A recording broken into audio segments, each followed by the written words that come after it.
Ka Sarkar India kaladan jingtemu ban Pynkhlaiñ ka sikchidal jangka constitution kari da kabawanra ya kasispa arpsan constitutional amendment bill arjar Khadc.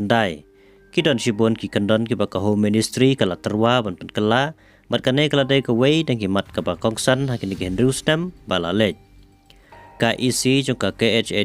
hapo ka jingelam jangka UDP kala yeng scam ban yadai ka bor jangka sikchidal bat kamsham la panjam ksai hak bai dai bat kane. Kala lom ke district council ha ka jela bata ka wei gesur kala yeng scam ban Pynkhlaiñ ke district council hapo ka jela Meghalaya. Ki district council ka jela kamtam ka Khadc ka Khadc ya ki benta bamyahap ka jingterwa ka Sarkar India ban Pynkhlaiñ ka sikchidal kum ka jingthung MDC Shusi nominated MDC da ki unrepresented right ka jingwanra ki village council ki municipal council bat kiwei. Ka Khadc kala pasru da ka resolution haka darbar thau an halor kane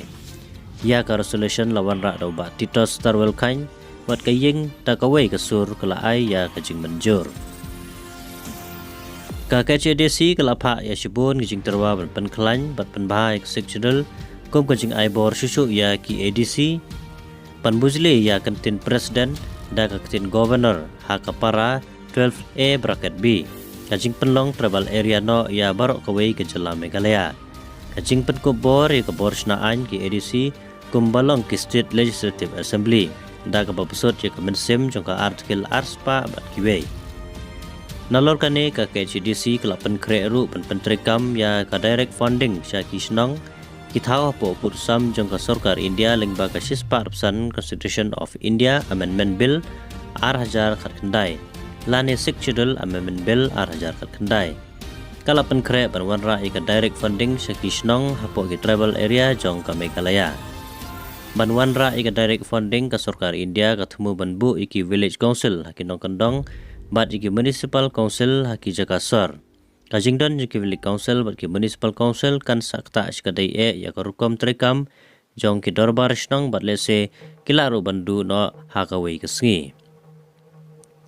Kumta banyada ki bor ki dorbar shnang ban penek pensa bat penskam ya ka rukom sensyar trairi banwanra ya ka bit ka biang ha ka sensyar shnong bat kumjuro banwanra ki lat penroy ling ba ka direct funding bat kiwe ka Khadc hapo ka jingelam jong ka UDP ya ka EC kala shna ban penlong ya ka KHAD village antau development council act arjar apway ka KHAD village antau development council act arjar apway labu ia ka kandon bahaman kisnong no kandong ondon ka village development council VDC bat ha kisnong bakhapsar ondon ka tau development council TDC bat kini ki VDC bat ki TDC kinde kisnat terkam jong ka dorbar snong bat ki hap hapo ka jingpe jikmi jong ka dorbar snong kimde ki bor bakham halor ni ki bayar kat bor bat dorbar snong hande ki de hapo ka jingpe jikmi jong ka dorbar snong. Kini ki VDC bat ki TDC kin peitang ya ki kampenroy developmental activities hapo snong berkemla pantukular hiwe pat ki kam jong snong laga dei ka riti sensyar ka riti bishar ka kandau ka sia bat kiwe pat ki kam snong tang ki dukhat papura permanent resident jong snong kila banjit ya ki dukhat jong VDC ne TDC ha ki jaka ne ki snong ba omdan khasi andan no tang da ki VDC ki ban hap ha jing pe jong ka raj lani ka hima. Kajing tukular jong ka Khadc halor ka nega phang kalong ka sinjam ka badai por bar ka ban aibor susu ya ki dorbar trairi kum ki dorbar snong bar ki dorbar hima nalor ka ikhtiar ka bakila don menta.